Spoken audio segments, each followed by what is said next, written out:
मी नगर जिल्ह्यात एकदा बाबासाहेबांच्या जयंतीला व्याख्यानाला गेलो होतो. रावसाहेब कसब्यांचा जिल्हा. आणि आपली जयंती म्हणजे आता ठरलेली आहे. जगात अशी जयंती कुठेच होत नाही. कशी काय होईल बरं? अशी होणार नाही. वक्त्यांची संख्या असतात 20, 24, 25.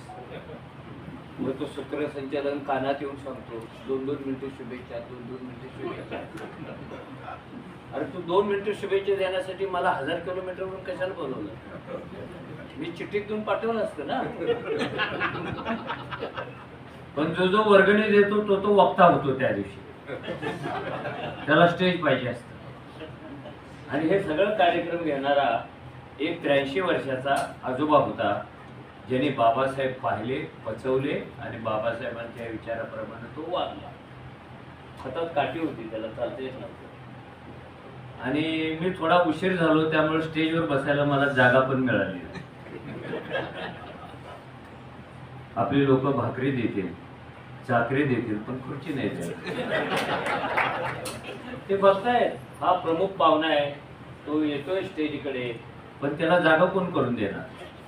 मग शेवटी ते आजोबाने एक खुर्ची दुसरीकडून आणली घरातून आणि ते सगळ्यात शेवटी टाकले, तुम्ही इथे बसा. मग मी बसता बसता म्हणालो, आजोबा हे 2-3 डझन लोक बोलणारे आहेत आणि माझा नंबर कधी लागणार आहे? मला परत जायचं लांब. ते म्हणाले, काही काळजी करू नका, हे जे सगळे आहे ना जास्तीत जास्त 10 मिनिटात खाली बसतील. 24 लोक 10 मिनिटात बघा तरी म्हणाला तो. हे जरा इंगळेने लक्षात ठेवायला पाहिजे. आणि ते कॅप्टन आहेत ना, लीडर आहेत. इंगळे नावाचा एक खूप मोठा समाज सुधारक बाबासाहेबांच्या चळवळीतला आमच्या बेळगाव जिल्ह्यातून गेला. त्याच्यावर पुस्तक पण आहे, देवराय इंगळे.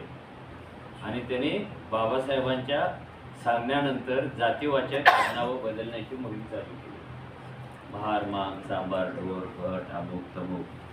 आता कर्नाटकात अशी काही ठिकाणं आहेत की जिथे पूर्वीचं महार आडनाव गेलं आणि त्याच्या ठिकाणी दीक्षित, बापट, कुलकर्णी, जोशी, आपटे आणि ही पोरं स्कॉलरशिप घ्यायच्या रांगेत थांबायच्या. मी पण ते जोशा कसं काय आलं इकडे? आणि स्कॉलरशिप घेतल्यानंतर मी त्याला विचार, माझ्या लक्षात आलं तर मला माईकवर बोलायची सवय नाही आहे आणि बोलायची पण सवय नाही आहे. तर मी बोलत होतो तेव्हा माईक नव्हतंच. आता म्हणजे लक्झरी आहे. तर ते देवराय, त्यांच्यावर एक मराठीत मोठा ग्रंथ पण आलेला आहे. मी नाशिकला गेलो की तुम्हाला पाठवेन, ऑनलाईन पैसे भरा तोपर्यंत. पुस्तकं कधी फुकट मागायचे मी हात जोडून तुम्हाला सांगतो.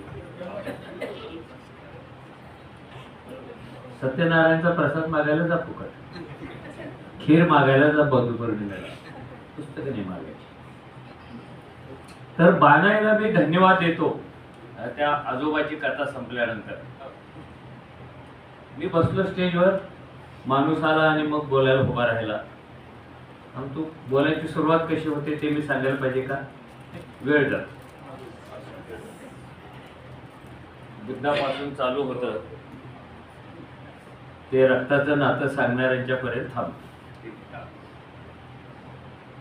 आणि मग तो म्हणाला, वक्ता, मी शेजारीच बसलोय, अरे 26 जानेवारी ला आपली राज्यघटना बाबासाहेबांनी आपल्या बलिदान हाताने दिली. आणि ते म्हणाले, त्या आजोबाने मागून काठी ठेवली, बाबासाहेब काय म्हणाले हे आम्हाला माहिती आहे, तू काय म्हणतोस ते?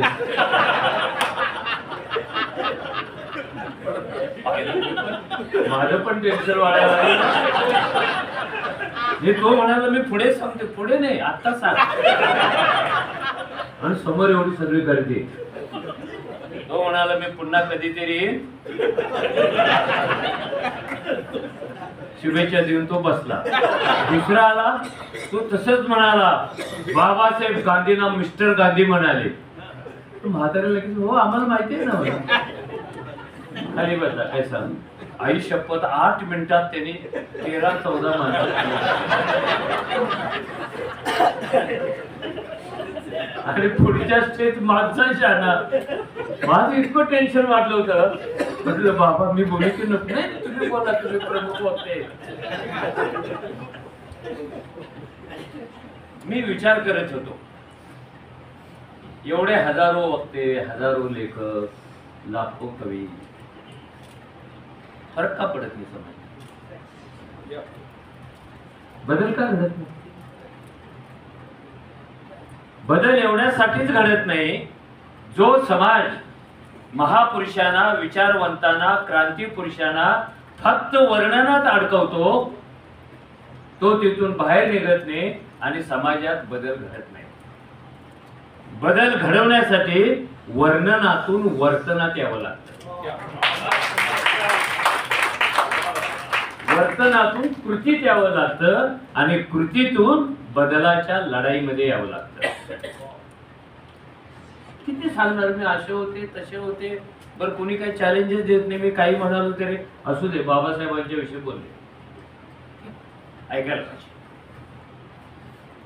कार्ल मार्क्स नावाचा एक जगप्रसिद्ध विचारवंत होऊन गेला. त्याच्यावरही बाबासाहेबांनी पुस्तक लिहिलेलं आहे, बुद्ध आणि मार्क्स.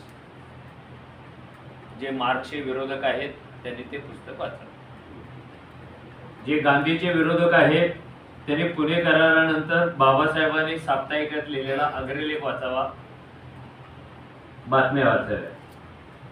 मी काही तारीख वार सगळे हेळव्यासारखं काही सांगत बसत नाही, त्याला काय अर्थच नाही. मी तारीख सांगून काय उपयोग, अगोदर घटना घडलेलीच आहे. आणि तारीख सांगितल्यानंतर फार विद्वान होता असं काय नाही. मार्क्स असं म्हणाला, हे जग कसं आहे हे आतापर्यंत लाखो लोकांनी पुन्हा पुन्हा पुन्हा पुन्हा गिरमीत लावून, कुणी चंद्राचं उदाहरण, कुणी सूर्याचं उदाहरण, कुणी फुलाचं उदाहरण, लाखो लोक सांगतायत हे जग कसं आहे, हाऊ द वर्ल्ड इज. पण आता प्रश्न जग कसं आहे हे सांगण्याचा नाही, तर ते बदलण्याचा आहे. The question is of how to change the world. आपल्या समोर महाडचा सत्याग्रह कसा झाला हे आता आपलं 10 वर्षाचं शेंबड पोरगं पण सांगतं. तो सत्याग्रह कसा झाला हा प्रश्न नाही, सत्याग्रहाने आपल्यासाठी येणाऱ्या 100-200 वर्षासाठी काय वाढून ठेवलेलं आहे आणि ते आपण पाहिले का हा प्रश्न आहे. काय वाढून ठेवलं होतं? आणि ते सांगताना सुद्धा आपण एक चूक करतो नेहमी. मी पण करत होतो बरीच वर्षे, पण मी आता सुधारली. माणगाव परिषदेला जेव्हा 100 वर्ष पूर्ण झाली तेव्हा मी एक मोठा ग्रंथ लिहिला. त्याला सरकारचा 1 लाख रुपयाचा पुरस्कार मिळाला. विशेष म्हणजे हे सरकार असताना मिळालं. त्यावेळेला माझ्या डोक्यात असं आलं की कोणताही महापुरुष, कोणताही महाकवी, कोणताही महान नेता हा त्या त्या परिस्थितीचं अपत्य असतो. बरोबर आहे. महापुरुष कुठून जन्माला येतो? त्या परिस्थितीतून जन्माला येतो. गांधी असो, मार्क्स असो, बुद्ध असो, महावीर असो, कोणी पण असो. So child of situation. परिस्थिती कशी आहे याच्यावर महापुरुष कसा येणार हे ठरतं. मग जन्माला आलेला महापुरुष परिस्थितीच्या मानगुटीवर बसून स्वतःला पाहिजे तशी परिस्थिती तयार करतो आणि परिस्थिती नायकाला घडवते. हे टाय आहे. परिस्थिती माणसाला घडवते आणि माणूस परिस्थितीला घडवतो. त्यामुळे महाडला हात घालण्यापूर्वी, माणगाव परिषदेला हात घालण्यापूर्वी, काळ्या रामाच्या सत्याग्रहाला हात घालण्यापूर्वी, अमरावतीच्या अंबाबाईच्या मंदिराच्या सत्याग्रहाला हात लावण्यापूर्वी ही आंदोलन पूर्व परिस्थिती कशी होती? कारण त्याच्यातूनच बाबासाहेबांचा जन्म आहे, त्याच्यातूनच फुल्यांचा जन्म आहे, त्याच्यातूनच शाहूंचा जन्म आहे. तुम्ही ती परिस्थिती कशी होती याचं नीट विश्लेषण करत नाही तोपर्यंत महानायकाचं महत्व तुम्हाला कळतच नाही. हे काय सोन्याचा चमचा घेऊन आणि कॉन्व्हेंट शाळेत जाऊन जन्माला आलेले महानायक नव्हते. परिस्थितीने जन्माला घातला. ही जर 1927 असेल तर 1827 पासून परिस्थिती कशी तयार होती? जगात ती तयार व्हायला 17व्या शतकापासून 14व्या शतकापासून सुरुवात झाली होती. कारण प्रबोधनाच्या लाटा इटलीतून सगळ्या युरोपला धडकत होत्या. त्या धडकत धडकत भारतात पण आल्या होत्या. ह्या लाटा का तयार झाल्या होत्या? कारण भारतापेक्षा सुद्धा काही प्रमाणात वाईट परिस्थिती युरोप, अमेरिका सगळ्याच देशामध्ये होती. स्वातंत्र्य काय म्हणतात कुणाला माहितीच नाही आहे. जेव्हा धर्मसत्ता पॉवरफुल झाली तेव्हा चर्चला विचारल्याशिवाय कुणाला कविता पण लिहिता येत नव्हती. माणसाचं चित्र पण काढता येत नव्हतं. एवढंच नव्हे तर जी चळवळ आपल्याकडे 15व्या 16व्या शतकात आली दक्षिणेकडे, नाम उच्चाराची चळवळ आळवार समाजाने चालू केली. मागणं काय होतं? मंदिरात जायला नको आम्हाला, कारण तुम्ही सोडणार नाहीये. आम्हाला मूर्तीपूजा पण नको, आम्हाला धर्मग्रंथाला हात लावायला पण नको. आम्हाला एकच स्वातंत्र्य पाहिजे, ते म्हणजे परमेश्वराचं नाव उच्चारण्याचं स्वातंत्र्य. चला काय लढलाय माणूस पृथ्वीच्या पाठीवरचा, काय लढतोय माणूस. आणि ह्या सगळ्यांचा अभ्यास बाबासाहेबांनी परदेशात जाऊन केलेला आहे.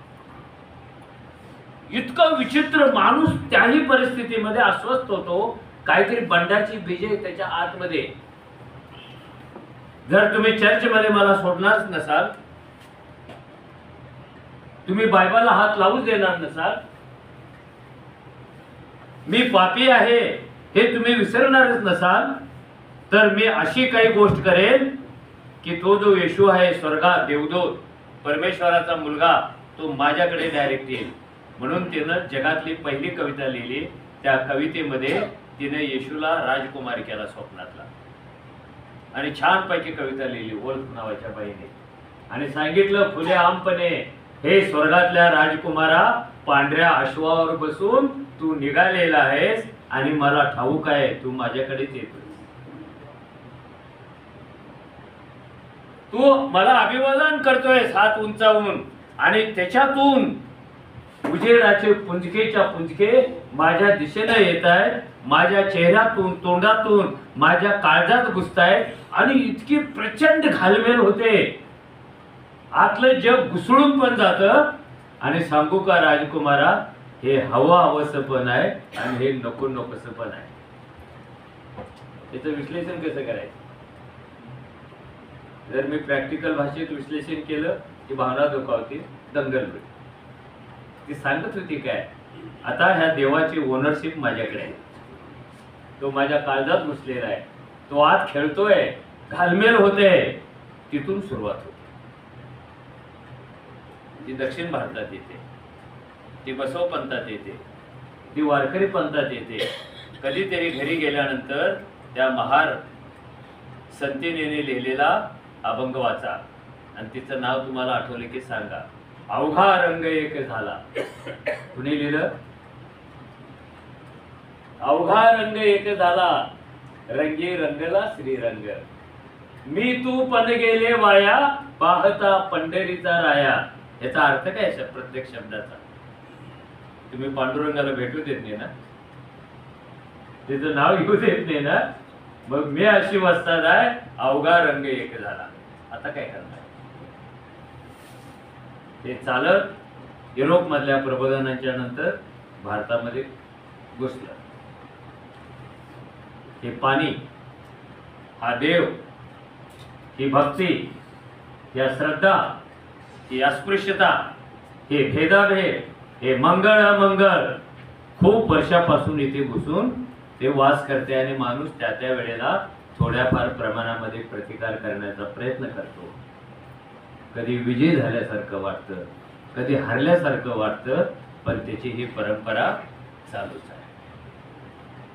कबीर काय म्हणतो, चिकित्सा कशी करतो? जर गंगेत आंघोळ केल्यामुळे पुण्य लाभत असेल तर ते पहिल्यांदा तिथेच मुक्काम करणाऱ्या माशाला आणि बेडकाला राहायला काय हे प्रबोधन कसं चालत आलेलं आहे? आणि भारतामध्ये विशेषतः दक्षिणेकडे प्रबोधनाच्या लाटा खूप मोठ्या प्रमाणामध्ये उसळत होत्या. मी त्यातलं एका पंथाचं नाव सांगितलं, आळवा. त्याचं कारण असं की दक्षिणेकडे अस्पृश्यांच्यावर अन्याय करण्याचे मार्ग सुद्धा मोठे विलक्षण होते. त्यातले एक दोन सागर मी सांगितले. मंदिर प्रवेशासाठी तिकडे सत्याग्रह झाला, तो यशस्वी झाला नाही, तो छोटा होता. केरळमध्ये अनेक अस्पृश्य महिलांच्या स्तनावर टॅक्स होता.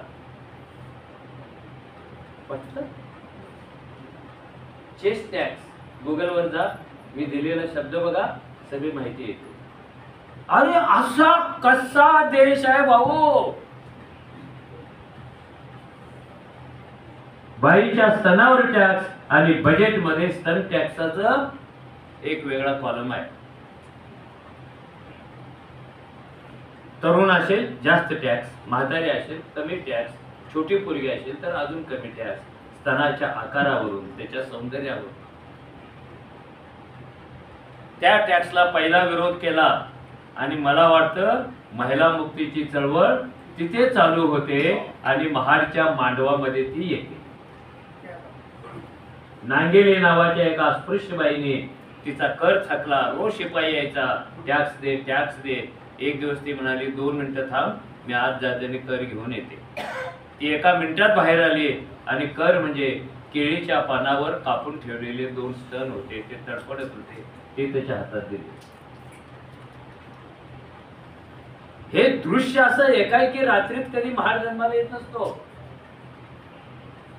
एका रात्रीत कधी काळाराम जन्माला येत नसतो. एका रात्रीत कधी माणगाव परिषद जन्माला येत नसते.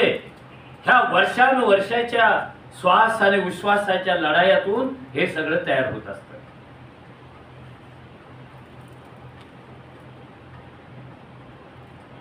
चोळी घालण्याचा हक्क मिळावा म्हणून केरळ मधल्या बायकांनी इंग्रज आणि इंग्रजी कोर्टाकडे अर्ज केलेले आहे. बाई काय मागत होती?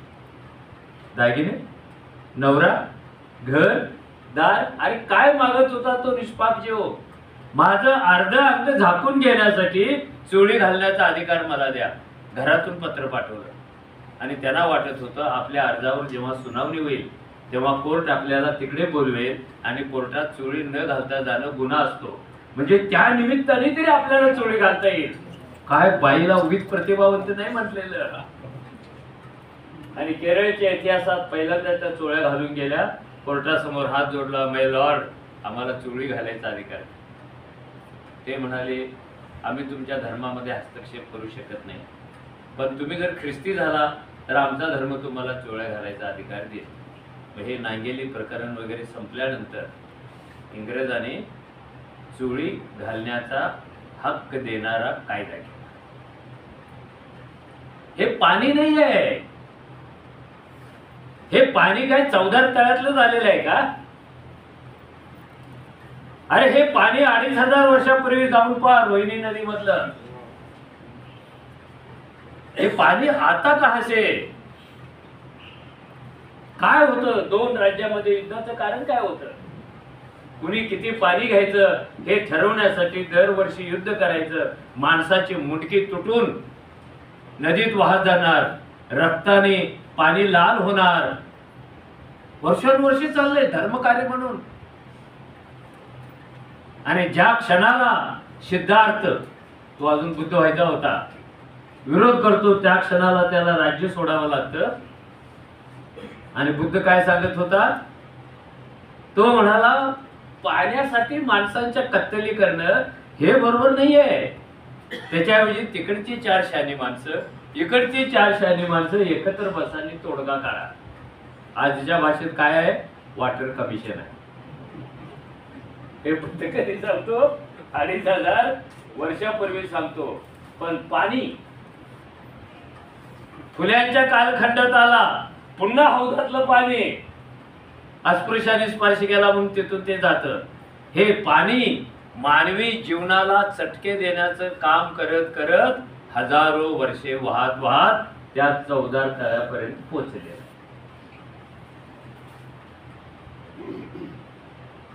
त्या पाण्यामध्ये देव मिसळलाय, त्या पाण्यामध्ये धर्म मिसळलाय, त्या पाण्यामध्ये संस्कृती मिसळली, त्या पाण्यामध्ये स्त्री पुरुष भेदाभेद मिसळला. जे बाई जर मासिक पाळीच्या काळात असेल तर ती नदीतल्या विहिरीतल्या पाण्याला हात लावू शकायची नाही, कारण बाई मासिक पाळीत गेली तर अख्खी 6 फुटाची बाईच अपवित्र होते, पाप योनी होते. कुठे कुठे पाणी. आणि आता सागर म्हणाला ते पाटलीपर्यंत आलेलं आहे. ते आलेलं नाही आहे, जगातल्या भांडवलशाहीने ते आणलेलं आहे. बाबासाहेबांनी सांगितलं होतं, खोती आंदोलनाच्या वेळेला, चौदार तळ्याच्या वेळेला, अजून कुठून कुठेतरी या पृथ्वीवरच्या माणसाच्या मालकीच्या 3 गोष्टी जन्मजात असतात. त्याला कुठे अर्ज करावे लागत नाही. हवा, पाणी आणि जंगल. याचा मालक कोण आहे? तो माणूस आहे. मग एका पाऊस पडला खूप नागपूरमध्ये, तर एका माणसाच्या वाट्याला पाणी किती द्यायचं त्याची गणित पण युनोने तयार केली. तो माणूस जर असा दोन्ही हात करून पावसात उभा राहिला तर एवढ्या भूगोलामध्ये जेवढं पाणी पडेल ते त्याच्या मालकीचं. आता ढगच पळवून नेण्याचे तंत्रज्ञान आले, त्यामुळे हात वर करून राहण्याचा प्रश्नच येत नाही. हे पाणी बाटलीत बंद होणं म्हणजे भांडवलशाहीने इथल्या कॉमन माणसाचा जगण्याचा अधिकार काढून घेणं आहे. आपण त्याला प्रतिष्ठा दिली. एखादी बाई अशी बाटली हातात फिरवत बसमध्ये चढायला लागली की आजूबाजूच्या बाया म्हणतात, काय गो बाई, भारी बाई. बिस्लरीचं पाणी. आणि बिस्लरी इतकी मोठी झाली की आता कोणी माणूस पाणी पित नाही तर बिस्लरी पितो. कंपनी कशी काय पिता? बिस्लरी कंपनीचं नाव आहे ना. कंपनी कशी काय पिता तुम्ही? बिस्लरीचं पाणी पितो एवढं तरी म्हणा. हे सगळे धक्के देण्याचे काम 17व्या शतकापासून भारतामध्ये पण होते. पण हे धक्का देणारे जे लोक होते, अस्पृश्यांच्यावर होणाऱ्या अन्यायाला धक्का देणारे जे लोक होते, हे बहुतांशी अस्पृश्य नसलेले लोक होते. भूतदयेने, मानवी हक्काने, कोणत्या तरी अजून चांगल्या कल्पना घेऊन हे अस्पृश्यता निर्मूलनाचं काम ते करत होते. खरं म्हणजे निर्मूलन नव्हतं, ते सौम्य करणं होतं, ते समजून घेणं होतं.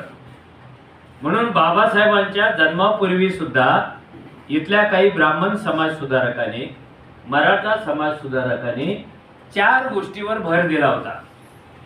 त्याच्यामध्ये भेटी बंदी उठवणं, म्हणजे भेटायचं टाळायचं नाही, एकत्र यायचं, एकत्र जमायचं.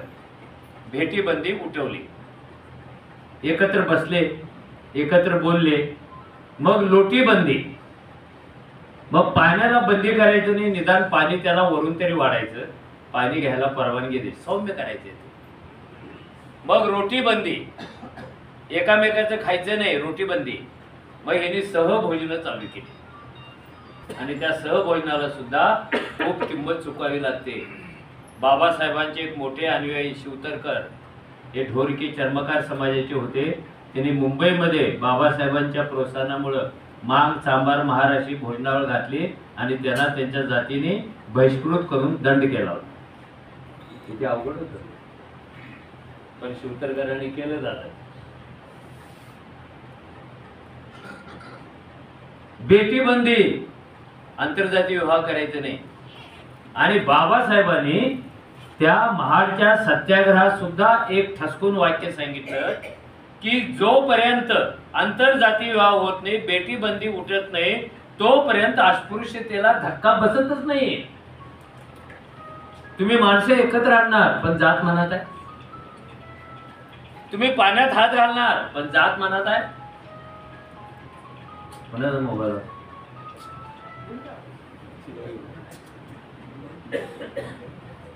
हे मी पुन्हा पुन्हा विनंती का करतोय, मी उर्मट नाही आहे, मला डायबिटीस आहे. सगळ्यांनी मोबाईल बंद ठेवावे. पटकन माझं लक्ष तिकडे जातं आणि आतली पाठी कोरी होते, म्हणून मी हात जोडून जोडून तुम्हाला सांगतो. मग मला ते नीट नाही करता येत. मग लोक कोर्टात जात होते. कोर्ट केसेस खूप झाल्या, पण बहुतेक वेळेला फिर्यादींना अपयशच आलेलं आहे. कारण कोर्ट सुद्धा धार्मिक प्रभावाखालीच होतं. ते आता पूर्णपणे नाही असं मी काही म्हणणार नाही. कारण बाबरी मशीद कशी पडत होती हे सगळं जग कॅमेऱ्यावर पाहत होतं. ती कुणी पाडली, ती मीच पाडली अशी सांगण्याची स्पर्धा चालू होती. श्रेय घेण्यासाठी लोक मीच पाडले असं सांगत कुठेही जायला तयार होते. फक्त ती कुणी पाडली हे सर्वोच्च न्याय वगळता बाकी सगळ्यांना कळलं. ते म्हणाले कुणी पाडले हे सिद्धच करता आलं नाही. अरे तुम्ही नाही टीव्ही बघितला? त्या मिठ्या मारणाऱ्या साधू साध्वींना नाही बघितलं तुम्ही? तुम्ही घोषणा ऐकल्या नाही, जय श्रीराम हो गए काम? अजून कोणते तुम्हाला पुरावे पाहिजे होते म्हणजे आरोपी पकडणार होता तुम्ही? हे पूर्वीपर्यंत चालू होतं. हे का चालू होतं?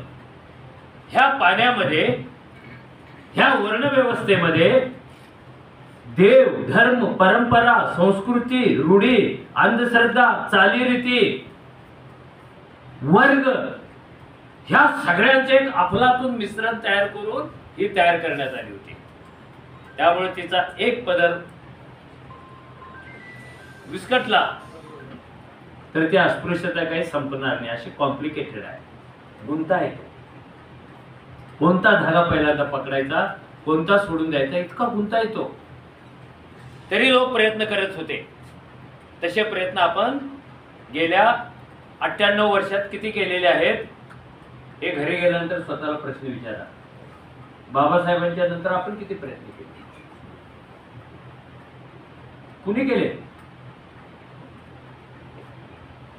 आपले प्रयत्न मोस्टली आपल्या राखीव जागा, आपल्या बढत्या, आपल्या बदल्या, आपल्याला काहीतरी कल्याणकारी योजनेचा लाभ एवढ्या पुरत्या मर्यादित आहेत. टोटल समाज खालून वरपर्यंत बदलण्यासाठी, तिथे काहीतरी स्फोट घडवण्यासाठी आपल्या गोष्टी नाहीये. रामस्वामी नायर माहिती आहे की नाही? की रामस्वामी नायर त्यांनी चेन्नईमध्ये एका जाहीर सभेमध्ये गणपतीची मूर्ती आणल्या, तिची विटंबना केली आणि चुरगळून ती फेकून दिली. मी देव मानत नाही. हा समतावादी नाहीये, हा विषमतावादी आहे. हा जाती तोडायला मदत करत नाही, हा धर्म तोडायला मदत करत नाही, हा माणसं जोडायला मदत करत नाही. ती मूर्ती तोडल्याचं दुःख एका ब्राह्मण माणसाला झालं. तो डायरेक्ट खालच्या कोर्टात गेला आणि ह्याला शिक्षा करा. कोर्टाने सांगितलं की ही जी मूर्ती त्यांनी फोडलेली आहे ती मूर्ती ज्याने फोडली त्याच्याच मालकीची होती. त्याच चालतं बरं.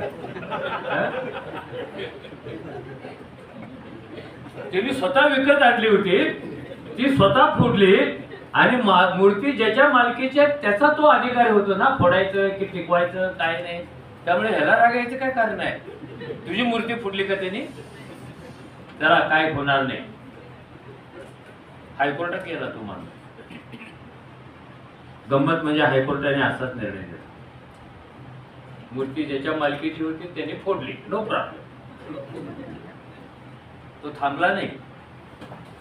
तो धार्मिक इतिहासामधलं कदाचित हे पहिलं प्रकरण असावं की went into supreme court. Supreme कोर्टामध्ये गेला. चेट्टीयार नाव त्याचं. जी नावं वाईट असतात ती तुम्हाला मी सांगत नसतो, पण माझ्याकडे आहे. चेट्टीयार. आणि त्यांनी तिथे सांगितलं धर्म बुडाला, अमुक बुडाला, तमुक बुडाला, तमुक बुडाला. आणि सुप्रीम कोर्ट असं म्हणालं की मूर्ती कुणाची आहे, कुणाच्या मालकीची आहे, कुठून आणलेली आहे, कशापासून बनवलेली आहे, हे सगळे प्रश्न निरर्थक आहेत.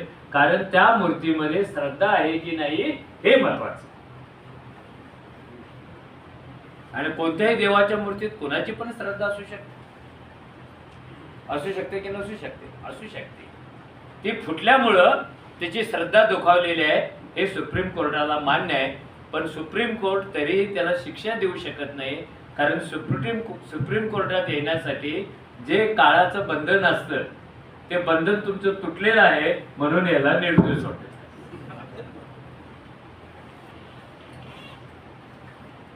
सो बॅक टू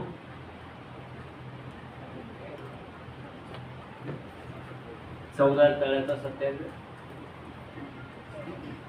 बाबासाहेबांनी हे जे आंदोलन केलं त्याचं आपण खूप वेगळ्या अंगाने वर्णन करतो. कवी असेल तर फार भारी करतो आणि करायला पण पाहिजे. अरे अख्खा तळ पेटला, असं उकळ्या फुटल्या, पेटलं, उकळून पाणीच आटलं. आता शिवाशिवीला काही जागेच नाही राहिली. काय होतं सगळे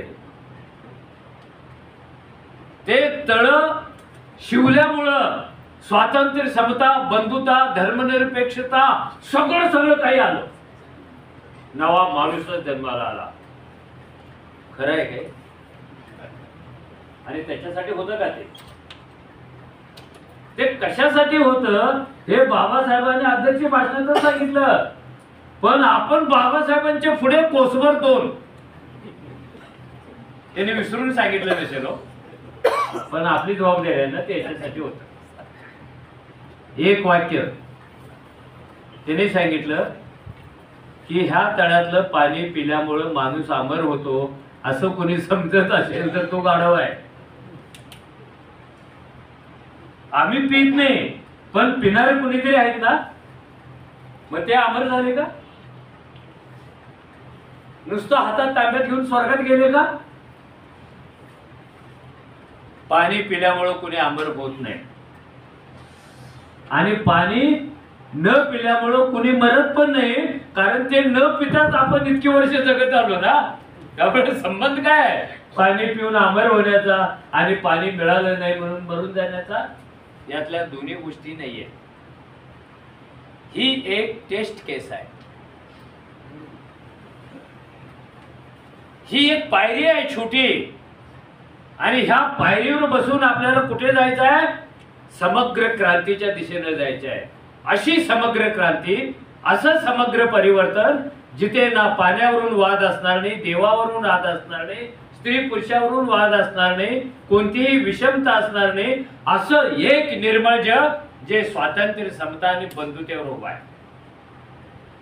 तिकडे जाण्यासाठी टाकलेलं एक पाऊल म्हणजे महाराज. तिकडे जाण्यासाठी टाकलेलं एक पाऊल म्हणजे नाशिकचा काळाराम मंदिर सत्याग्रह आहे, म्हणजे अमरावतीतला मंदिर प्रवेश सत्याग्रह आहे. पहिल्यांदा डोक्यातून काढून टाकलं लोकांच्या.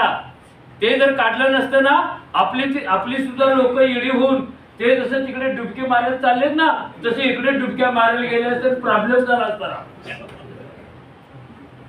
नुसतं कुणीतरी नेत्याने सांगितलं असतं वर्षातून या तारखेला एकदा डुबकी मारा, अख्खं नागपूर पळालं असतं तिकडे. बाबासाहेबांना कदाचित भीती वाटली असावी की आपल्या लोकांना अशा अंधाराच्या जगात नेऊन सोडता कामा नये जिथून ते बाहेर पडू शकणार नाही. त्या जगातून बाहेर काढायचे त्यांना, आणि बाहेर काढायचं असेल तर नव्या वाटा द्यायच्या. आणि हे जे चालू होते सामाजिक सुधारणेचे प्रयोग, ह्या सगळे रुळलेल्या वाट्या होत्या.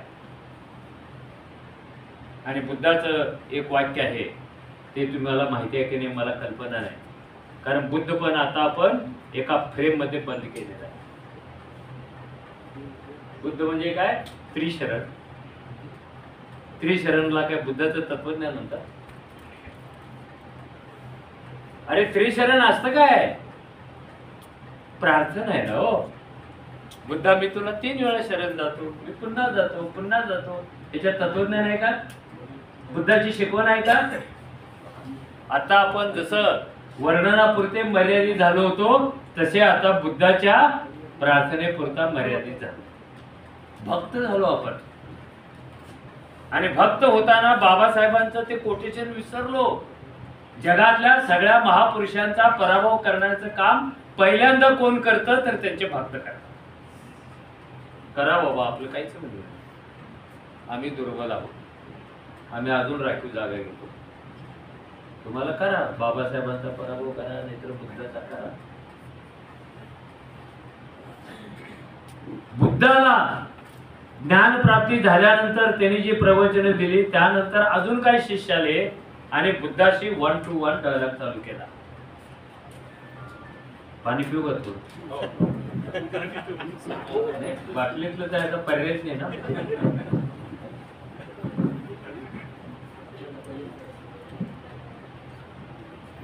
अरे ऐकाय जातं, हॉल छोटा आहे. ऑडिओ येत ना सर. नाही ना, ऑडिओ करायचंच नाही म्हणून सांगितलं ना मी. कुठेही सोशल मीडियावर टाकतात आणि काहीतरी टायटल देतात त्याला आणि लोक ट्रोल करून मला शिवाय द्यायला लागतात. अरे मी असंच लिहिलं, एक माझ्याकडे एक व्हिडिओ माझा कोणीतरी टाकलाय, घटना देवाच्या नावाने लिहावी, उत्तम कांबळे.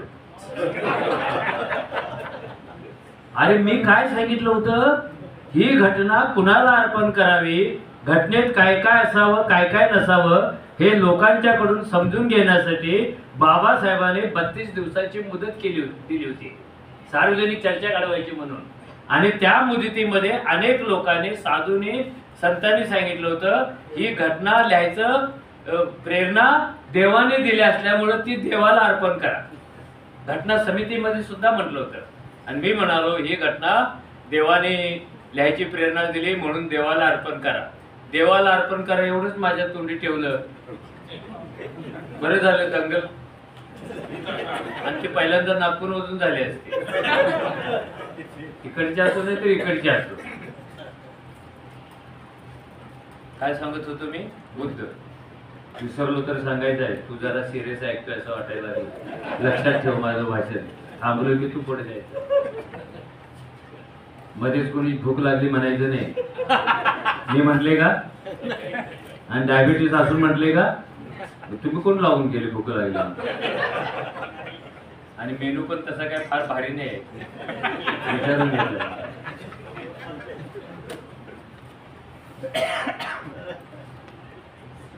मी भाषणाला उभा राहिलो की घड्याळ बघतच नाही आणि चिठ्ठी पण वाचत नाही.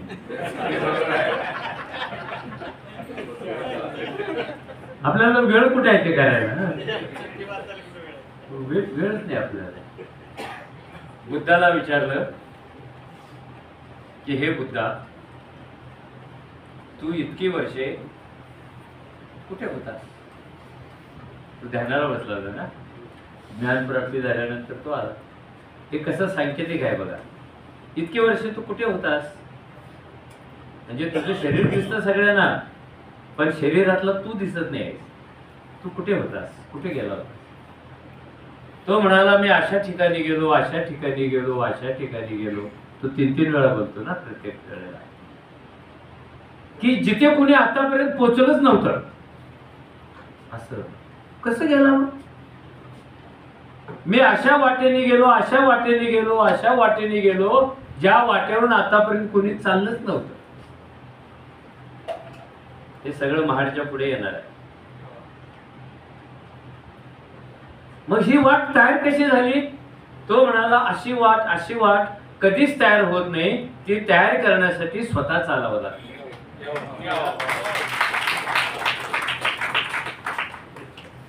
It is not in readymade form. सुंदर आहे ना. मी कधीतरी एकटा म्हणायला लागलो तर असं माझ्या डोळ्यात पाणीच येतं. ह्याला काय फिलॉसॉफी आहे? आणि मग मला कळलं की निसर्ग नावाची शक्ती रोज लाखो जीव जन्माला घालते, त्यांना अन्न पाण्याची व्यवस्था करते, चोच देते, मेंदू देते, हात देते, पाय देते. माणूस तर सगळ्यात लाभार्थी. त्याला 2 दात देत नाही, 32 दात. त्याला 1 फूट आतडं नाही, 5 मीटर आतडं. त्याला 20 बोट, त्याला 2 कानं, सगळं 2 किडन्या. लय बेकार माणूस लाभार्थी आहे. फक्त निसर्ग एकच गोष्ट कुणाला देत नाही, ती म्हणजे चालण्यासाठीची वाट. ज्याला चालायचं असतं त्याने हिंमत करून पहिलं पाव टाकायचं असतं. आणि महाडचा सत्याग्रह म्हणजे त्या बदलाकडे हिंमत करून टाकलेलं पहिलं पाऊल येतं. त्याचा काही संबंध नव्हता. आणि ती हिंमत लोकांच्या मनामध्ये भरायची होती. त्यांना सांगायचं होतं माणूस काय असतो. आणि आपल्या माणसावर इतकी पुठ चढलेली आहेत माहिती आहे का, वर्णाची, वर्गाची, देवाची, संस्कृतीची, जणू काही वारुळच झालेला आहे. आणि माणूस नावाचा जीव मुंगीसारखा आज त्या वारुळामध्ये कुठे राहतो हे समजू सुद्धा नाही, इतकी पुठ चढलेली आहे. महाडचा सत्याग्रह म्हणजे माणूस नावाच्या अतिशय सुंदर प्राण्यावर चढलेली एक एक पुठ ओढून काढण्यासाठी टाकलेलं पहिलं पाऊल. कुठं काढायचे, माणूस मोकळा करायचा. आणि हे स्वातंत्र्य स्वातंत्र्य स्वातंत्र्य नाही आहे. बाबासाहेबांनी स्वातंत्र्य दिलं, अरे नुसतं स्वातंत्र्य दिलं नाही, त्यांनी 3 रत्न, तात्विक 3 रत्न, स्वातंत्र्य, समता आणि बंधुता, ही एक साखळी आहे. त्यातली एक जरी गळाली तर बाकीच्या दोन्ही निरर्थक ठरतात. तुमच्याकडे बंधुताच नसेल तर स्वातंत्र्य फेल. स्वातंत्र्य आहे पण समता नसेल, फेल. समता आहे पण बंधुता नसेल, फेल. माणसाच्या गरजा काय आहेत हे सगळं बाबासाहेब त्या परिषदेमध्ये सांगत होते. बाबासाहेबांचं सार्वजनिक जीवन पहिल्यांदा चालू झालं माणगावमध्ये, सागरने सांगितलं. अंबाबाईच्या सत्याग्रहात चालू झालं थोडंफार. त्याच्या अगोदर मुंबईमध्ये गणपतीची पूजा करण्याचा अधिकार पाहिजे म्हणून छोटी मोठी आंदोलनं झालेली होती. हनुमानाची पूजा करण्याचं पाहिजे आहे. आता प्रश्न असा येतो, ज्या बाबासाहेबांनी फक्त इंग्रजीचाच प्रभाव आहे चालू करा.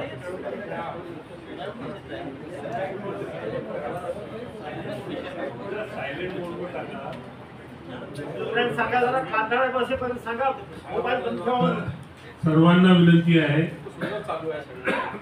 कृपया सगळे फोन बंद करा प्लीज.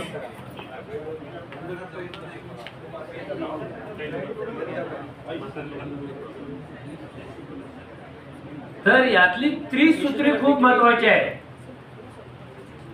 आपण सांगतो शिवाजी महाराज की जय अशा घोषणा देत ते गेले रायगडचा किल्ला चढताना.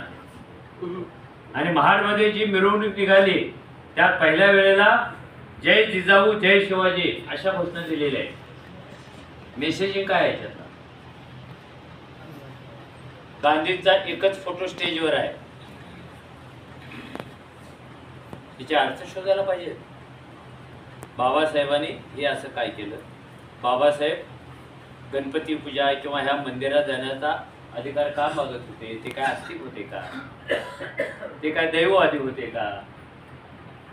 या देशामध्ये जो 80% वर्ग आहे ज्याला माणूस म्हणूनच मान्यता नाहीये आणि तो हिंदू आहे. जर तो हिंदू असेल तर हिंदूला मिळणारे सगळे अधिकार त्याला मिळायला पाहिजेत. हिंदू पाण्याला हात लावतो मग हा का लावत नाही? हिंदू मंदिरात जातो मग हा का जात नाही? हा जो हिंदू आहे तो 14 तळ्याच्या पाण्याच्या बाबतीत इतका उदार होतो. तिथला ब्राह्मणेतर इतके उदार लोक आहेत ते, कुत्र जाऊन तळ्यात मुतून आलं तरी ह्यांना राग नाही, कारण उदार महत्वाचे. कावळ्याने वर फिरता कावळा हागला तरी ह्यांना राग नाही, पक्षाने हागलं कुणाकडे तक्रार करायची? तळ घाण करणाऱ्या कोणत्याही शक्तीविषयी यांच्या मनात राग नाही आहे. यांच्या मनात तेव्हाच राग येतो जेव्हा महार माम त्या पाण्याला स्पर्श करतो. कसलं ढोंग आहे? ही कोणती परंपरा आहे? कावळा हागल्यानंतरही पाणी अपवित्र होत नाही, कुत्र मुतल्यानंतर अपवित्र होत नाही, गायीने शेण टाकल्यानंतर अपवित्र होत नाही, एवढी अंगाची घाण काढून त्याच्या टाकल्यानंतर अपवित्र होत नाही. असं अस्पृश्याच्या बॉडीमध्ये काय आहे की त्याची सावली पडली आणि त्याने पाण्याला हात लावला की अख्खा तलाव भ्रष्ट होतो. जर अशा प्रकारे भ्रष्ट होणारी नदी असेल, तलाव असेल, तर शहाण्या माणसाने त्याला अगोदरच पेटवून द्यायला पाहिजे.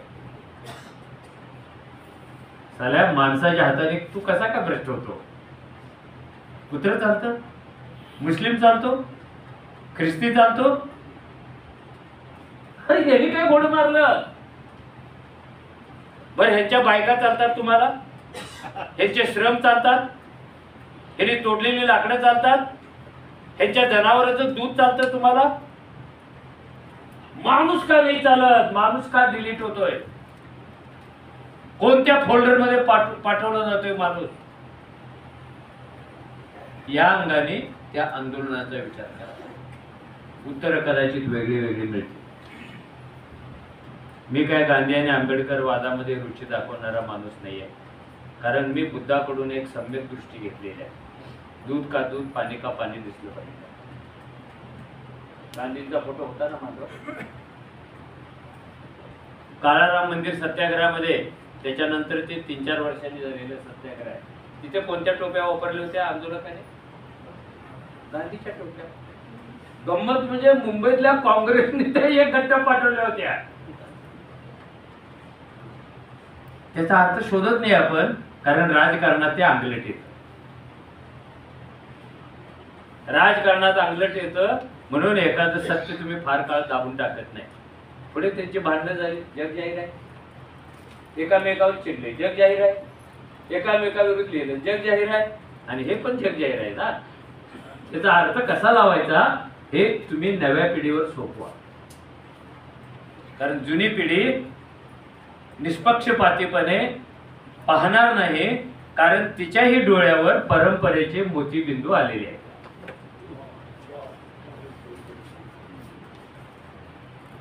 So let us try. हे जे आंदोलन होतं की महाडमध्ये जेवढ्या जाती असतील आणि महाडच्या बाहेर जेवढ्या आजूबाजूला जाती असतील तेवढ्या जातीचं प्रतिनिधित्व छोटं मोठ्या प्रमाणात त्या आंदोलनात झालेलं आहे. त्याच्यात ब्राह्मण आहे, त्याच्यात मराठा आहे, त्याच्यात सांबार आहे, त्याच्यात मुस्लिम आहे, त्याच्यात मांग आहे, त्याच्यात भंगी आहे, त्याच्यात डोर आहे, त्यांचे नेते आहेत. हे कोण शिवतरकर, हे कोण राजभोज, काय पद्धतीचे एक युनिट तयार केलेलं आहे बाबासाहेबांनी. काय पद्धतीने जिंकलाय त्यांचा विश्वास आणि काय पद्धतीने हे बिगर महान असलेले लोक दिल दौलत और दुनिया सब कुछ बाबासाहेब म्हणून त्यांच्या सावलीतून निघालेले आहेत. तसं चित्र बाबासाहेबांच्या नंतर आपण सिनेमात सुद्धा पाहिलेलं नाही. हे आपलं फेल्युअर आहे. पुढे हा पाण्याचा प्रश्न मिटला, महाडची यशस्वी क्रांती झाली, हे आपण ठरवलं. आपण म्हणालो अस्पृश्यता संपली, पाण्याला हात शिवला. बाबा आढावाने 1980च्या दशकामध्ये एक पानवटा एक गाव आंदोलन केलं. चित्र काय होतं? मी पण त्या आंदोलनात होतो. पुरोगामी महाराष्ट्र, फुले शाहू बाबासाहेबांचा महाराष्ट्र, सावित्रीबाईचा जिजाबाईचा महाराष्ट्र, त्यांच्या लेकराचा महाराष्ट्र.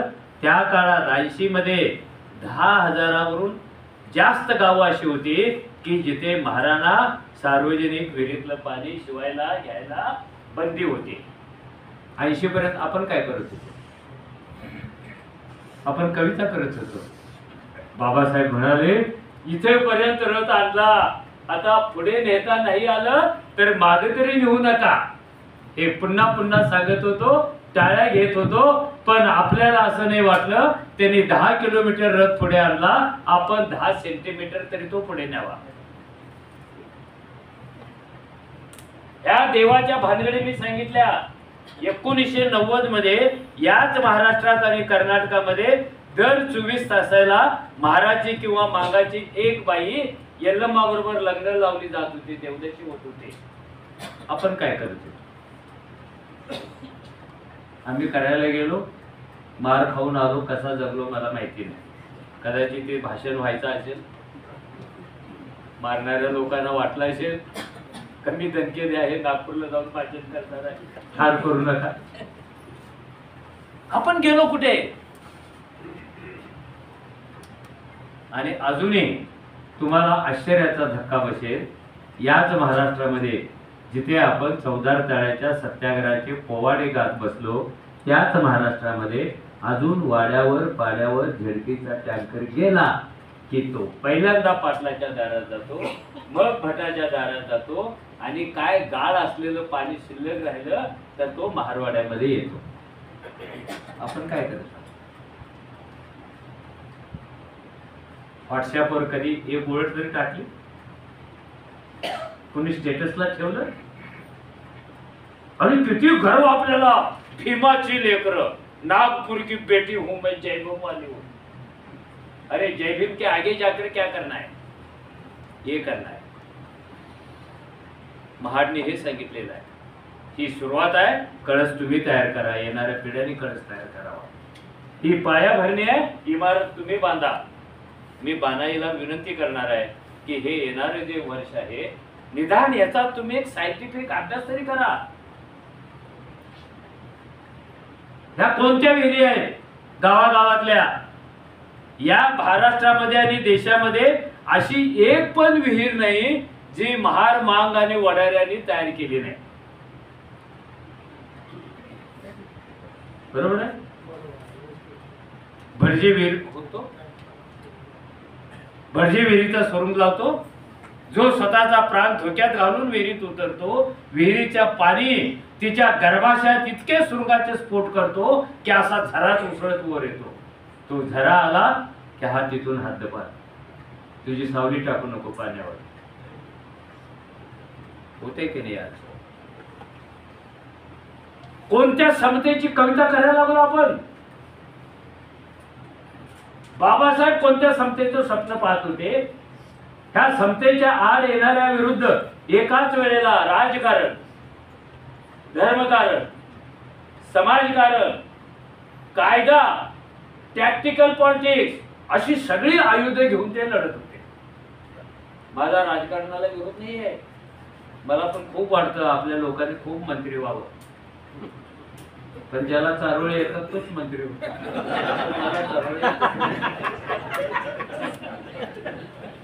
मी ट्रेनिंग घेणार इंग्रजांच्याकडे, एक वर्कशॉप ते आयोजित करायला पाहिजे. लोकांना असं वाटायला लागलं चारोळे आली ना मग बाकी काय गरजच नाही. तुम्हारे पास लालू है तो हमारे पास आलू है.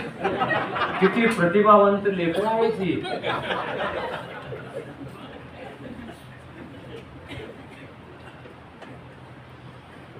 हे कुठे न्यायचं होतं? पाणी. अरे आपण तेव्हा विरोध करायला पाहिजे होता. हे जेव्हा पाणी बाटलीत आलं त्याची प्रोडक्शन कॉस्ट तेव्हा 2 नये पैसे होते आणि 10 रुपयाला ते विकत घेत होतो. वेलफेअर स्टेट मध्ये बाबासाहेबांचं हे वेलफेअर स्टेट आहे. हे नुसतं राष्ट्र नाही आहे, राष्ट्र खूप आहे, पण बाबासाहेबांनी हे राष्ट्र घडवलं. हे कल्याणकारी राष्ट्र आहे. या राष्ट्राच्या जन्माचा, जगण्याचा, मरणाचा एकच उद्देश आहे, काही झाले तरी लोकांचं कल्याण करायचं, कारण लोकांनी राष्ट्राचं स्वप्न पाहिलेलं आहे. कोणतं वेलफेअर स्टेट घेऊन बसलो आपण आता? अरे तुम्हाला स्वच्छ हवा पण नाही, ऑक्सिजन पार्लर मध्ये जावं लागतं. आत बात 200 रुपये काढा. एक झाकी थी झाकी. मी तरी या सगळ्या पद्धतीनं पाहतो. मी तुमच्यापेक्षा अधिक श्रद्धाळू होतो चौदार तळ्याच्या बाबतीत. मी घर बांधलं आणि माझ्या म्हातारीने रामफळ लावलं तिथे. आता त्यावेळेला एवढा रामाचा वाद पण नव्हता, पण म्हातारीने लावलं. मला काय माहितीच नव्हतं बाबरी काय राम काय. आणि माझ्या डोक्यात आलं आपल्या आईनं हे झाड लावले म्हटल्यानंतर एक रोमॅन्टिक कल्पना आली. येतेच ना माणसाच्या मनात. बहुतेक वेळेला ती मेहुणीच्या बाबतीतच जास्त येते. काय मी गाडी घेऊन निघालो सागर, डायरेक्ट माड. एक 5 लिटरचा कॅन घेतला, पाणी उचललं, गाडीत ठेवलं, ते आणून रामफळाच्या झाडाला टाकलं. काय सांगा. मग कुसुमाग्रज वारले, त्यांच्या हस्ते आणून टाकल्या. मग नारायण सुर्वे गेले, त्यांच्या हस्ते आणून टाकल्या. मग आता माझे हितचिंतक असलेले मित्र म्हणतात, हे उगीच बोंबलं तू जाहीरपणे सांगू नकोस, लोकांना वाटेल त्या झाडात दैवी शक्ती आहे आणि रोज नारळ कापर घेऊन लोक तुझ्या झाडात येतील.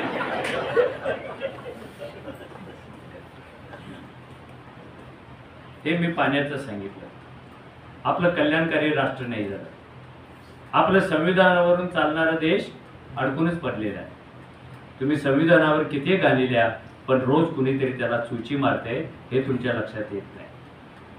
रोज चुची मारते 24/7, जशी वाळवी लागावी तशी, आणि आपण त्यातली फ्रेम घेऊन पूजा करत बसलो. तुमची पूजा ही त्यांच्या पत्त्यावर पडते. पूजा करताना डोळे बंद करून घेतो, तेवढ्यात तू काहीतरी भान करतो. डोळे उघडले की शांत राहतो. महाडचा सत्याग्रह ही व्यवस्था पाहण्यासाठी, डोळे उघडण्यासाठी तुम्हाला दिलेली एक शक्ती. So don't close eyes.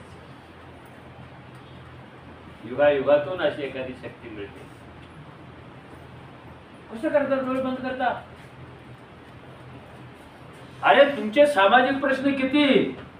मी गेल्या वर्षी अशा काही गोष्टी सांगेन, आणि मग महाडच्या सत्याग्रहानंतर काय झालं, रामाच्या मंदिराच्या सत्याग्रहानंतर काय झालं. अरे परवा केरळ मधल्या मंदिर प्रवेशाचा वाद चालू आहे. बायकांना प्रवेश देणारच नाही, शनी मंदिरात येऊ देणारच नाही, विशिष्ट धर्माच्या माणसाला येऊ देणारच नाही. 100 वर्षापूर्वी ज्या घडलेल्या क्रांत्या होत्या त्याच्या पाऊलखुणा शोधायच्या आहेत की नाही शोधायच्या आहेत. नसतील तर तयार करायच्या, नसतील तर कणी पुसल्या हे शोधायचं आहे. त्या अधिक ठळ करायच्या आहेत. देवाशी आपलं पण काही नाही आहे, बाबासाहेबांनी सांगितलं. पण हे जे लढे आहेत ह्याचा शेवट कसा झाला, काय झाला, याचा पण कुणी अभ्यास करत नाही. काळाराम मंदिराचा सत्याग्रह झाला, पण शेवट कसा झाला जाहीर केलं का? या दिवशी आम्ही काळाराम मंदिर सत्याग्रह थांबवणार आहोत. खरं म्हणजे तो कागदोपत्र अजून चालायला झालं पाहिजे, कारण तो विड्रॉ करायची घोषणा कुणी केलेलीच नाही. काळाच्या ओघातच तो गेला. ठीक आहे, मग मंदिर सत्याग्रहानंतर आपल्या समाजाचं आणि रामाचं काही नातं राहिलेलं आहे?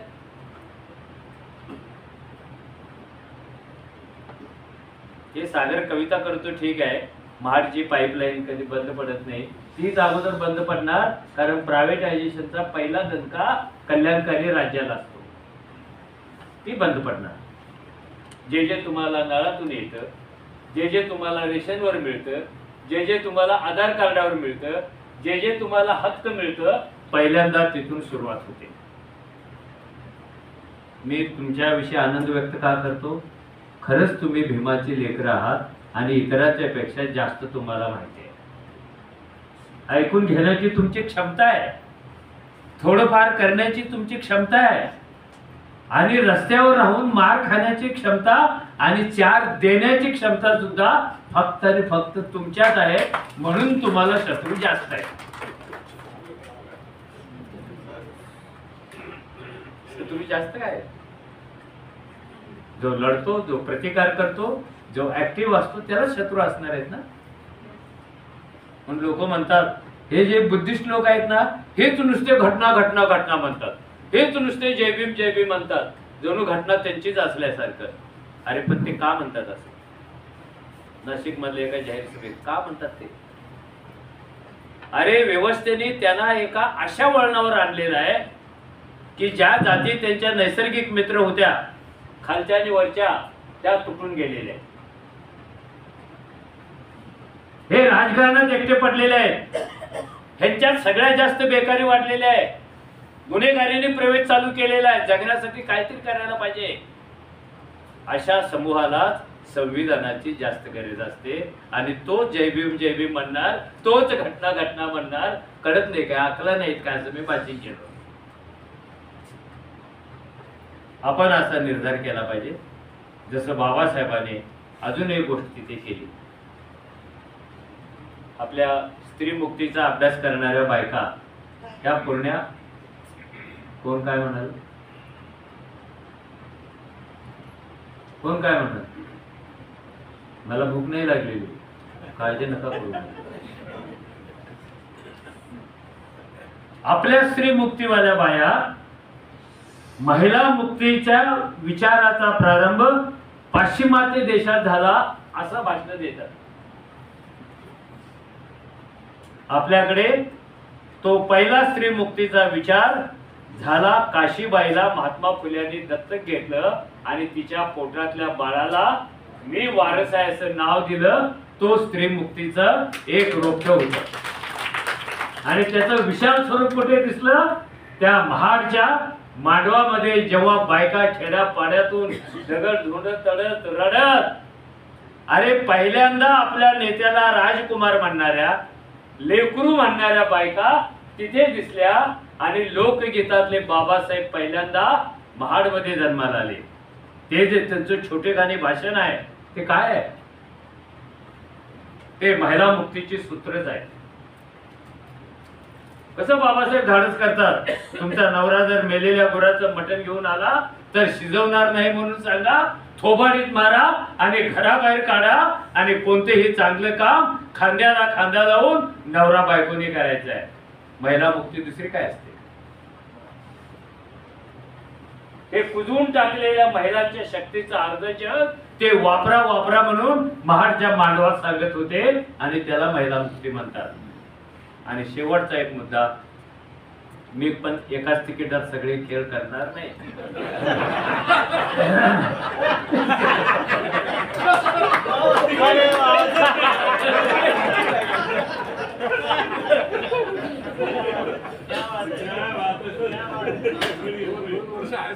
शेवटचा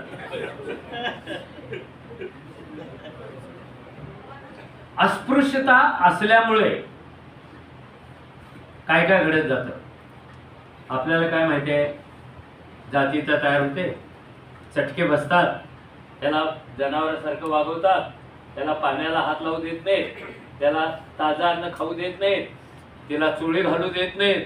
मला तर हे इतकं वाटायचं बेकार ना. नांगेलीची मंदिर आहेत ना केरळमध्ये.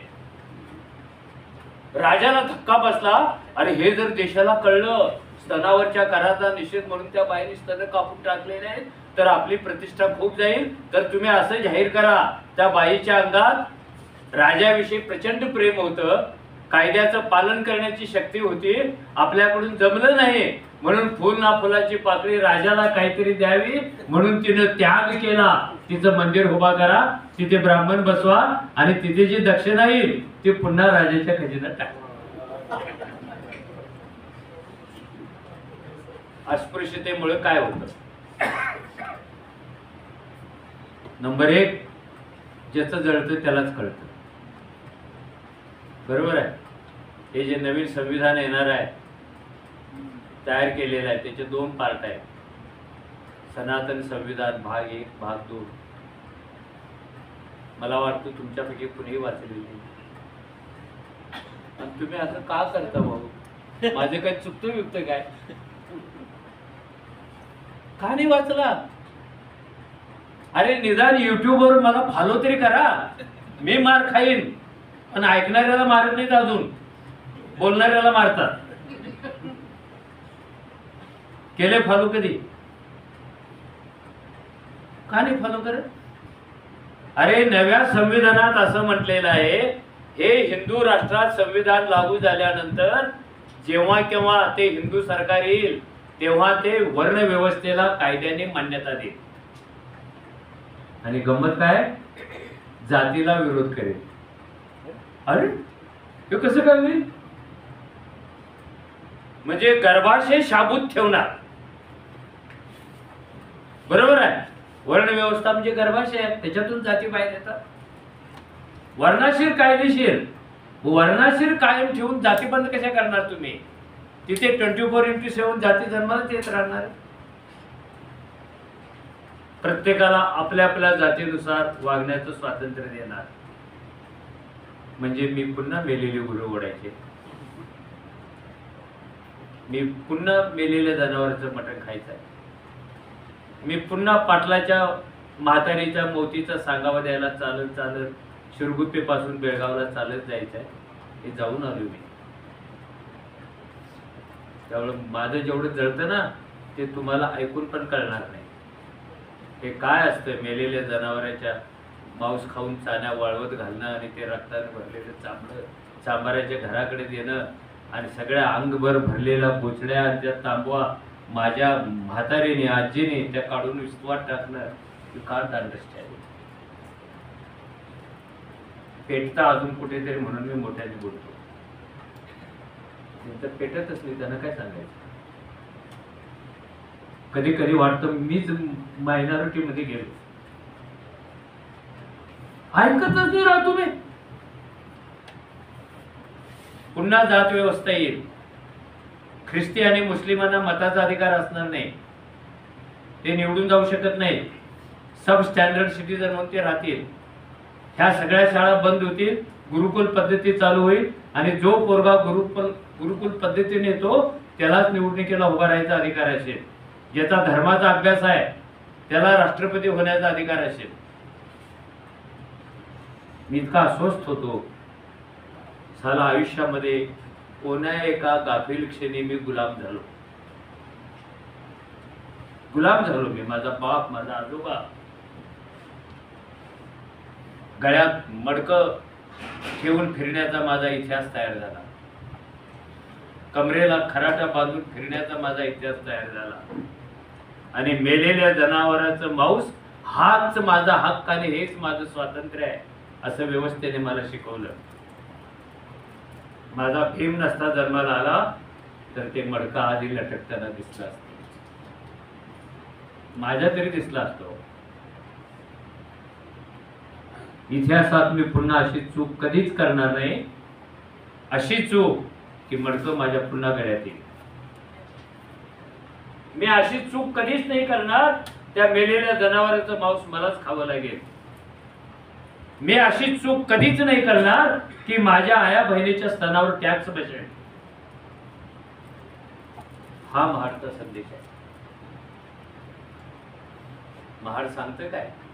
पाणी कुठं होतं आणि कटडं कसं मारले आणि कोण कुठून आले, काय आले. आई शपथ मी तुम्हाला हातापाया पडून सांगतो, वर्णनातून बाहेर पडा, वर्तनाकडे जा. आपल्या आपल्या पातळीवर करा ना. राज्यघटनेच्या प्रियांबलचा अर्थ आपल्या आपल्या घरात समजून घेता येतो की नाही? 6 हक्क कोणते पाठ करता येतात की नाही? कल्याणकारी राज्य म्हणजे काय सांगता येते की नाही? 7 कोटी पोरांना खिचडी का मिळते? संविधान आहे म्हणून ना. 5 किलो धान्य कुठून येतं? संविधान आहे म्हणून ना. शिक्षणाचा हक्क काय? संविधान आहे म्हणून ना. ह्या सगळ्याचं एक मदर पेटेंट आहे, ते संविधान आहे आणि त्याला कृतज्ञतेचा कार्यक्रम चालू आहे. मला अजूनही बानाई सारख्या संस्थेकडूनच आशा वाटतात.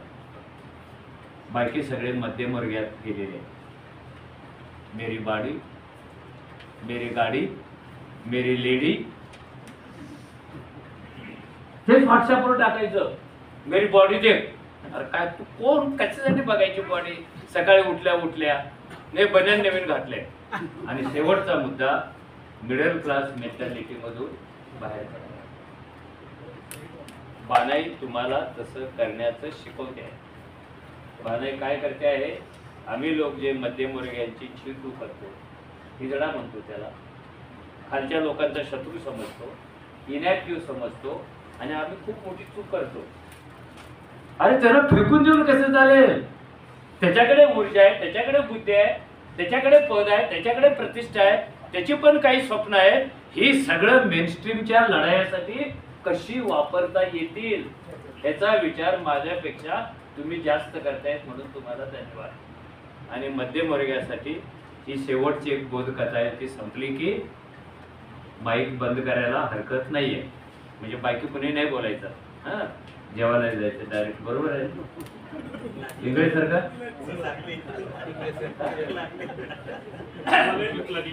नाही माझं काय नाही. आपलं सगळे असंच आहे. कुठे मरू आपल्याला माहिती नाही. कोण आपली डेड बॉडी ओळखेल की नाही माहिती नाही. अशी मोठी स्वप्न आम्ही बघतच नाही कधी. माझी कुणीतरी आले ट्रिप मार्क माझं पाहिजे तसं घेऊन जगता येत नाही, इथेपर्यंत पोहोचता येत नाही. आपलं आपलं ठरवलेलं कुठे जायचं, कसं जायचं. बुद्धाने सांगितले वाट कशी तयार करायची, कुठे पोहोचायचं. So I am ready for it. मी टिंगल करतोय मध्यमवर्गीयाचे असं समजू नका, कारण मी मध्यमवर्गीय आहे, माझी बायको मध्यमवर्गीय आहे, माझी पोरं सुद्धा मध्यमवर्गीय आहे. आपल्या मनातल्या गैरसमजाच्या कल्पना दूर करा, दूर करा त्या कल्पना. हे असं होत नाही हे एकदा मान्य करा. तो मध्यमवर्ग झाला ना, त्याला लगेच स्वप्न पडतं, हे कार्ड आलं ते कार्ड आलं तर अंबानीच्या लाईन मध्ये जाऊन बसू, रोज स्वप्न बघतं. हे खरं नाहीये. जगातली कोणतीही भांडवली व्यवस्था आपल्या ग्राहकाची उंची आपल्या खांद्यापेक्षा उंच करत नाही. सिद्धांत नंबर 1. बरोबर आहे. अशी येण्यासारखी स्वप्न बघू नका. तर ती गोष्ट अशी आहे, खूप खूप वर्षापूर्वीची गोष्ट. भारतात सगळ्या गोष्टी खूप वर्षापूर्वीच्याच असतात. जसं महाडचा सत्याग्रह 98 वर्षापूर्वी. इथे वर्तमानाकडे कोणी सिरियसली बघतच नाही. इथे भविष्याच्या हाका कोणी नीट ऐकतच नाही. ही गोष्ट सुद्धा खूप खूप वर्षापूर्वीची, जेव्हा सर्कस चालू होती महाराष्ट्रामध्ये, तेव्हाची गोष्ट आहे. जडा साहेब 2 मिनिटं. तुम्ही बोलायला लागलाय की मी भाषण वाढवेन. वाढवायचं नाही आता. खूप खूप वर्षापूर्वीची गोष्ट, कारण आपल्या गोष्टी खूप वर्षापूर्वीच्या असतात. वर्तमानाचा सांधा त्यांना नसतो, भविष्याचा सांधा नसतो, म्हणून या गोष्टी नेहमी फेल होतात. आपल्या गोष्टीतून क्रांती कधी होतच नाही. आपल्या सगळ्या गोष्टी राजा राणीच्याच. घरातल्या दुसरीच्या पोराला उभा करा आणि त्याला म्हणा एक गोष्ट सांग. तू सांगितली होती काय वडिलांना? तुला विचारलं होतं का? तुझे आई वडील लय भारी, तिच्या नादाला कशाला लागा म्हणते. ते हात बांधून उभा राहतं आणि गोष्ट सांगतो. खूप खूप वर्षापूर्वी ना एक राजा होता. बाबासाहेबांचं संविधान येईपर्यंत हे सगळं राजांनीच व्यापून टाकलं होतं. राजाशिवाय काहीच नव्हतं. खूप खूप वर्षापूर्वी एक राजा होता, त्याला 4 राण्या होत्या. असा राजा अपवादच, त्याला मल्टीवाईवच नाही. मग ते पोरग हिशेब करून सांगतं, एक ना लग्नाची, दुसरी ना बहिणीबरोबर करोलीहून आली आणि इथेच राहिली, ती पण राहिली झाली, तिसरी ना बर्थडे गिफ्ट मिळाली, आणि चौथी पळवून आणली हंटिंगला गेल्यानंतर. झाली माझी. कशी क्रांती होणार आहे अशा थर्ड क्लास गोष्टींनी समाजामध्ये? अरे का महाडचा सिनेमा होत नाही मोठा? का नाही होत? सूर्य उगवतीला चाललाय, सूर्य मावळतीला चाललाय, आणि पोलादी पहाडाचे बाबासाहेब पाणी पेटवण्यासाठी उभा आहे. एकेका शब्दावर पाणी सोडून द्यायचं. अरे कल्पना आणा डोळ्यासमोर, कल्पना आणा. 33 कोटी देव तळ्याच्या काठावर येऊन मान खाली घालून बसतात, कारण ह्या बुलंद आवाजासमोर कोणताही मंत्र नाही. का नाही सिनेमा होत? सैराट आला की नाचायला जायचं. तर काय लय नाचावं असं वाटतं. मग लोकगीतावर नाचा ना आपल्या. का वामनदादांच्या गाण्यावर नाचत नाही? का भीमराव कर्णकांच्या गाण्यावर नाचत नाही? हे तुमचं कल्चरल हेरिटेज आहे, ते पण तुम्ही वापरत नाहीये. तर जेव्हा महाराष्ट्रात सर्कस होती तेव्हाची गोष्ट आहे. बऱ्याच लोकांनी सर्कस निदान सिनेमात तरी पाहिले असेल. सर्कशीमध्ये पहिला खेळ असतो मुलींच्या कसरतीचा. अतिशय सुंदर मुली असतात. एक झोकाळा सोडतात, दुसरा पकडतात, तो सोडतात, तिसरा पकडतात, मग हिच्या पायाला कोणीतरी पकडतं, दोन्ही हाताला 2, अशा पर्यांसारख्या आकाशामध्ये त्या सुंदर तरंगतात. आणि त्यावेळेला तुमचा बीपी कमी जास्त होऊ नये, कारण असं धोकादायक बघून कमी जास्त होतं. म्हणून सर्कस मधली मॅनेजमेंट झोकाळा खेळण्यासाठी नेहमी सुंदर मुलींची रचना करते. तुमच्या डोक्यात कधी आलंच नाही इतका डेंजर गेम खेळायला सुंदर पोरी कशाजवळ? ब्युटी पार्लर मधून आलेले, ब्युटी कंटेस्ट मधून आलेल्या. तो खेळ सुरू होण्यापूर्वी त्यांचा कॅप्टन त्यांना वॉर्मअप करतो. पडद्याच्या मागे एका रांगेत उभा राहतात. Ladies sir, warm up sir. आणि तो मॅनेजरकडून आलेली माहिती सांगतो, हा पहिला खेळ आहे, तिकीट सगळी विकत गेलेली आहे, गॅलरी पण फुल झालेली आहे आणि शोची सुरुवात तुमच्या ह्याच्यापासून होणार आहे. तुम्ही असं खेळ करा की दुसरा शो पण फुल गेला पाहिजे, तिसरा पण शो फुल गेला पाहिजे. यांची चर्चा तिथे चालू असते आणि त्याच्या शेजारी सर्कशीचं ओझं वाहून येण्यासाठी गाडं वाटतं, ते तिथे बसलेलं असतं कोपऱ्यात आणि ते रोजच आहे ना. मग शेवटची वॉर्निंग देतो, हे सर्कशीत अजून देतात. शेवटची वॉर्निंग देतो, लेडीज, जर एखाद्या मुलीने चूक केली, व्हॉट इज पनिशमेंट? त्या एक सुरात सांगतात पुरे, सर मॅरेज विथ डॉंकी. गाढवा बरोबर लग्न. त्याला काय धोकी माहिती? हे जेव्हा त्या मुलीचा मोठा आवाज गाढवा असं कान टवकारून ऐकतं, तेव्हा ते इतकं हसतं, इतका आनंद होतो, पहिल्यांदा आवाज काढतो जोरात, हा हा हा, आणि देवाकडे प्रार्थना करतं, देवा एक तरी पोरगी चुकू दे म्हणजे माझं लग्न होईल. किती वर्ष बीड लग्नाचं आहे मी. पण सर्कशीच्या इतिहासामध्ये झोकाळा हातातून निसटला म्हणून पोरगी पडली, हात हातातून निसटला म्हणून पोरगी पडली, असं एकदा पण झालेलं नाही. सबब काय? गाढवाचं लग्न पण झालेलं नाही. मध्यमवर्गीयांनी बोध काय घ्यायचा की तुम्हाला व्यवस्था कधीही अंबानी होऊ देणार नाही. तुम्हाला तुमचं जीवन सुखी करायचं असेल, आनंदी करायचं असेल, चिंतनशील करायचं असेल, फॅमिली एकदम सुंदर करायचं असेल, तर तुमच्या हातात हात घेऊन जायला तयार आहे ते फक्त संविधान, ते फक्त बाबासाहेब, तो फक्त बुद्ध, ते फक्त शाहू, ते फक्त आंबेडकर. एवढीच ही गोष्ट लक्षात ठेवून जा. आता मी थांबतोय. असं नेहमी वक्ते म्हणतात ना, तुम्ही शांतपणे ऐकलं म्हणून मी तुमचे आभार मानतो. मी काय आभार मानत नाही, अरे माझं लेप पेटलं होतं आतून. त्यामुळे आता आपलं जेवायला जाऊया. धन्यवाद.